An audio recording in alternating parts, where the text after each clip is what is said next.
Hey everybody, it's Jason Blaha here, and today I want to chat with you guys a little bit about one of the questions I see a lot when it comes to floor presses, and that's guys asking things like, can I put a plate?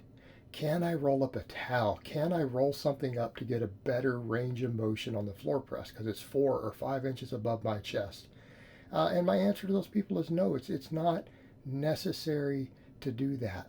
And I get it. I understand that a lot of guys are like, well, for me, it's not quite a full range of motion exercise. I just want to find to get more range of motion. I'm not as thick as you. Because for me, I can touch my chest on a floor press.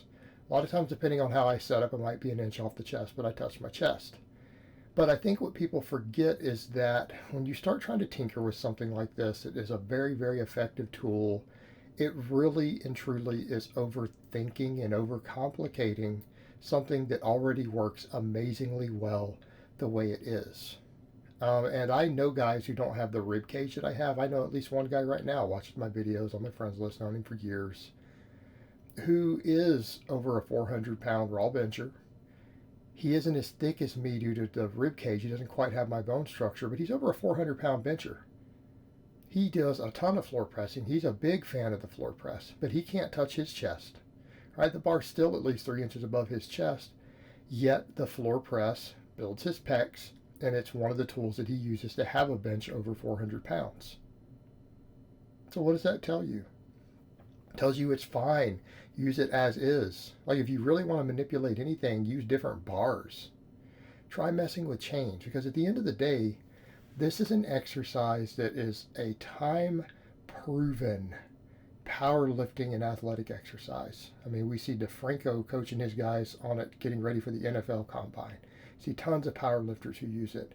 All right, this is a very, very effective exercise. And the problem, again, we have is that when guys think, well, I need to change all the proven methods on something like this because I personally feel like I am a unique and special snowflake. No, it's fine. And in fact, if you're really skinny, because it's usually the really skinny guys, right? It's the really skinny underweight guys. I'm like, well, why don't you just get bigger and gain some weight until this problem goes away? There's a better solution. But then they come back to why I want a temporary fix. And that's exactly the mentality of why tons of guys can't make gains at all, right? I want a temporary fix. Well, that's why you're tiny and weak, because you even think that way. And I think that really is the problem. People who think that way don't get anywhere. There is no such thing as a temporary fix. Why don't you just get bigger? Because that takes time and work. I'm going to have to eat and train to do that. Can I just put a towel under my back? And the truth is, no, that's not a good idea. The skinny guy who does the floor press, that's a different scenario. You know what?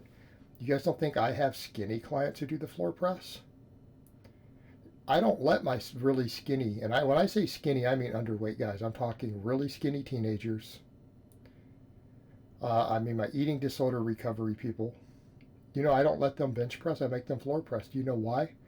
I can limit their range of motion. It's one of the problems we have with skinnier guys. They usually haven't built extremely strong connective tissue. My underweight guys oftentimes don't have strong tendons. They don't have strong ligaments, particularly my guys who have had eating disorders. We have to rebuild those things. And if I let them come all the way down on a bench press, which is exactly what you're trying to replicate, you don't have a chest. You got a small rib cage and no chest. So we don't necessarily need the bar to touch that. That's not the range of motion you're going to have when you're 40 pounds heavier later anyways, is it? Right?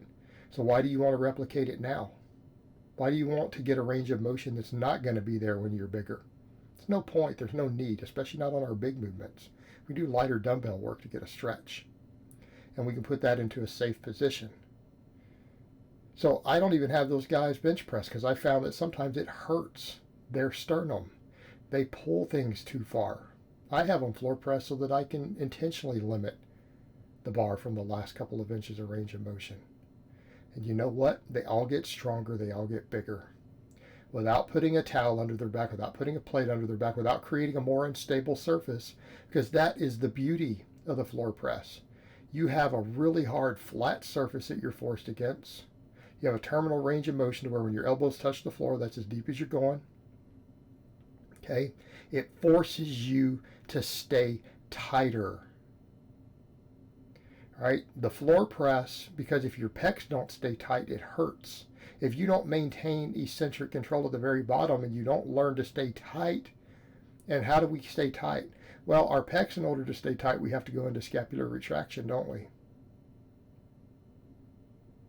Well, if you're trying to lay something under you, you're not going to get very good scapular retraction.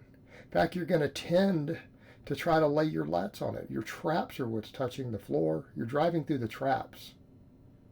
So if anything, if a person came to me and said, oh, I want to increase the range of motion, why would you be putting anything under your back? I would at least think you guys would come to me and say, hey, can I put my traps on top of a plate? The mere fact that someone told me they want to put something under their back alone tells me you don't know how to bench press at all. And if you don't know how to bench press, then you're not going to be able to floor press. Like on a bench press, we could just, except that it would be inconvenient and wouldn't be a good proper bench, we could just cut the whole middle of the bench out. That could just be an open air hole. It's not like any part of your back touches that pad anyways, right? Just put a spot for your trap and your glutes, just 2 stools. 2 pads up there be all you need. Because none of that stuff's supposed to be touching anyways. So we come over to the floor press. Shouldn't you be replicating that anyways? You get tight, you dig your traps into the floor. But if you start stacking something under you, though, you're going to create a less stable surface. We're losing all that benefit of that nice stable surface, having that terminal range of motion. Forces you to stay tight because it hurts if you don't. Okay? That's why we do the floor press, and it doesn't matter that it's a slight partial exercise. You'll say, what do you mean? Aren't you going to be doing other movements anyways?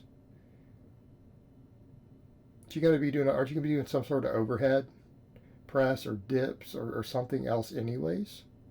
Other than my really skinny guys, and it might be for them, but do you know what? All my really skinny guys who do the floor press, we also overhead press. We're doing other upper body movements. They're doing other upper body movements, but if you're using it as a secondary exercise, like I bench press before I floor press. I'm going to be doing dips afterwards usually. You're doing these other movements. Why are you worried about it? And that's my point. If you're worried about the range of motion instead of using the floor press as it's intended to be used, you could do dips, you could do dumbbells. Because the bench press is an ambiguous range of motion also, isn't it? It's not ambiguous in the sense of its terminal because the bar stops on your chest, but in terms of joint angle, that varies a lot from person to person. That makes it ambiguous. If you're worried about getting the stretch, there are other exercises. There's other exercises that do a better job. But that's not why we floor press.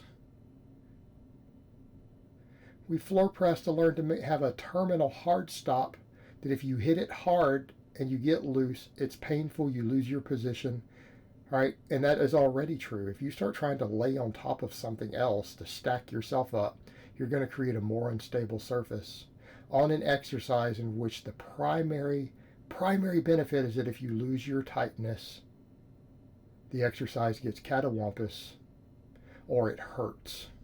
And yes, I said catawampus. Deal with it. I don't even know what catawampus means. Well, I'll go look it up.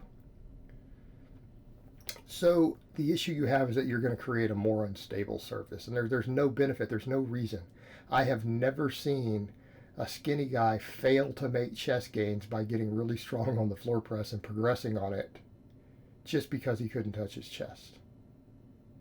Okay, the chest is forced to fire it off the bottom. If you maintain proper tightness, your pecs will activate extremely hard due to the nature of the exercise. Even if it turns out to be, just below mid-range for you, there's still enormous chest activation. And like I said, if you really feel you need more stretch in your pecs, go do some light dumbbell presses afterwards. Do some dips. Okay, this will resolve your issue, but you don't need to start changing an effective model with goofy variations and things that you think are a special temporary fix for your lack of size. If anything, your lack of size on it, you should be motivated to get bigger quicker if you're worried about it. put some more meat on your torso to fix it. There's your solution. You should be more motivated to do that if it's that big of a deal. All right, guys, but that's really all I have to say on that today. I hope it's been informative, and I will talk to you guys next time.